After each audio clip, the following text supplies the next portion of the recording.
Well, here we are again. Did you have a cup of tea today or coffee, whatever you prefer? But I like to open my videos with you, like 128 or 30 soon to be, and share the wonderful secrets of living a victorious life. And today, I'm going to talk to you about what St. Paul said to Timothy.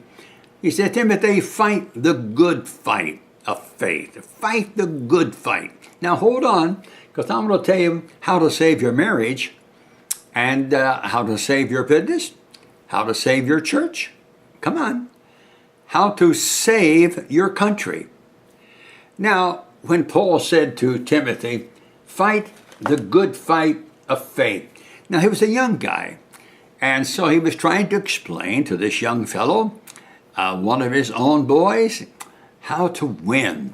Now, everything in those days, as it is today, were just seemingly like upside down, just, going every direction. And Timothy was in the middle of it.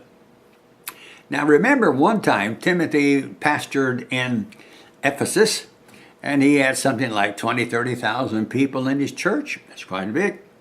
And he got sick to his stomach. And when he would preach or look out on all his people and try to take care of them, and Paul said, you got a sick stomach? Well, take a little wine. It might help your stomach. And so that's how they lived.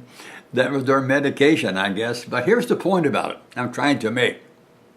That when you're young, this is when you need to practice and control and train and win or lose, so that in youth you have set the standard, you have set the dial. It's like a cybernetics. It's like setting the dial, setting the rocket so that it stays on course.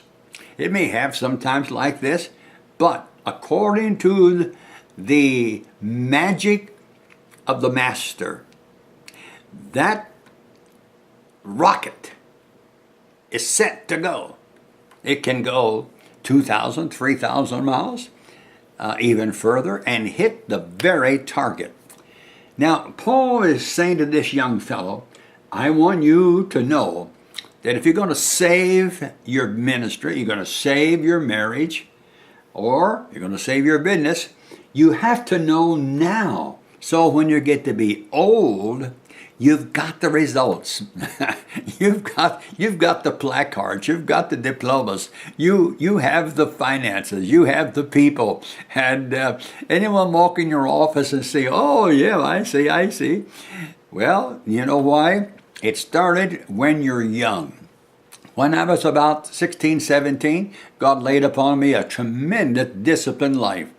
I didn't realize it was a disciplined life, but boy, when I got a little older, I began to realize how many people didn't even dare to live a life of discipline in matters of sex, in matters of business, in matters of money. And here is one of the greatest, I think, in matters of loving one another.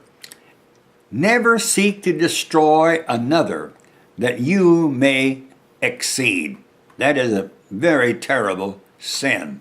So Paul is saying to this young fellow, now I want you to fight. I want you to be in the contest.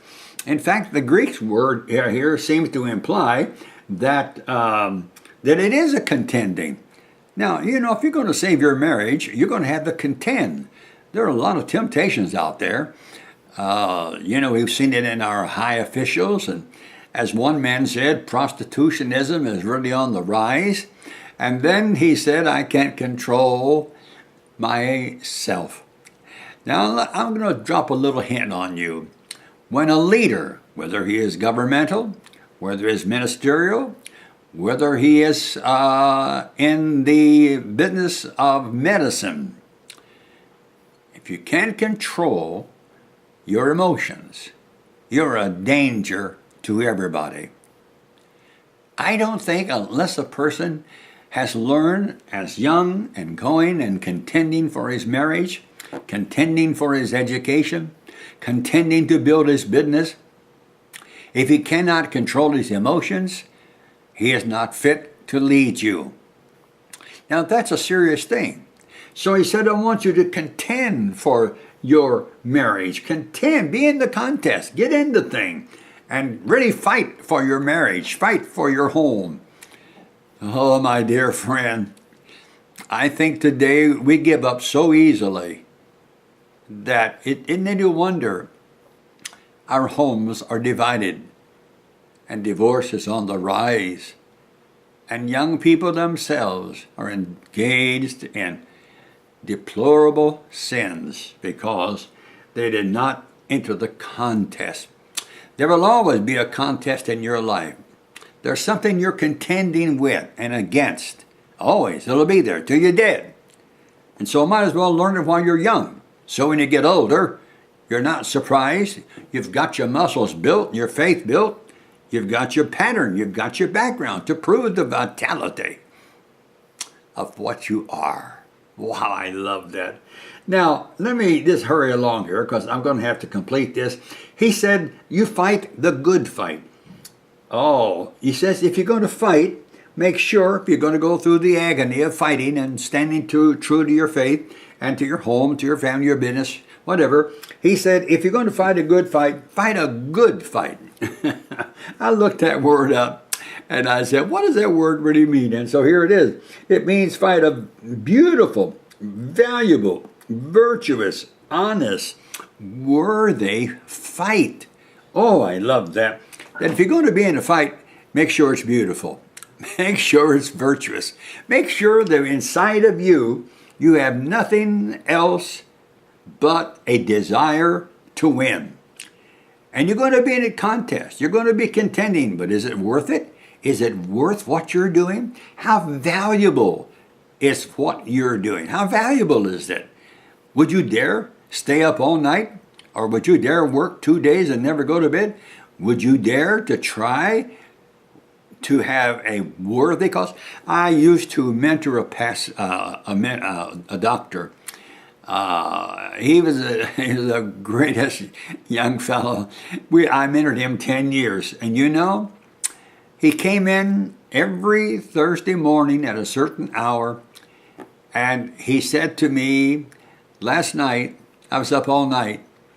I delivered, I think he said, 10 babies last night. Now, that's a lot of work. And listen what he told me.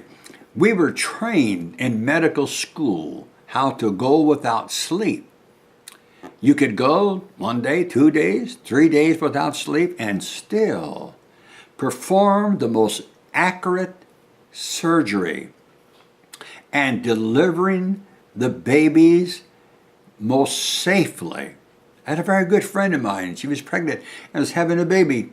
And the little baby came so far that he couldn't come out the rest of the way. And every doctor was trying everything. And finally, the little girl said, I want you to call this doctor to bring him in. A great friend of mine. He came in, and all he did was just reach and turn. The baby came out. Now, friends, that's the kind of discipline we have to have in life so that we win. Ready? All right, I'm going to let you go. I just want to tell you once more that you have to fight a good fight, contend for it. If it's a worthy fight, stay in there with it until it's done. And when you get old, you can look back on your accomplishments and say, God helped me to fight a good fight. I have my diplomas. I have my MD. I have my graduation. I have my children. And I'm ready now for old age. So fight the good fight. I love you much. I really do. I wish I could just be with you more often. This is the secret of winning in life. Well, this is Don Polston on The Life That Wins, and I'll see you the next time. Bye-bye.